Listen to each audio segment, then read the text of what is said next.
Esto nos beneficia porque hay niños que van a las escuelas y se hacían unas grandes charcazones.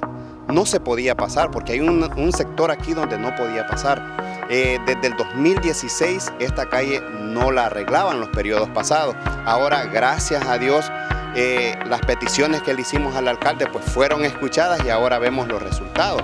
Ya andan trabajando en nuestra comunidad. Muchas gracias al alcalde Alex Torres por acatar nuestras súplicas.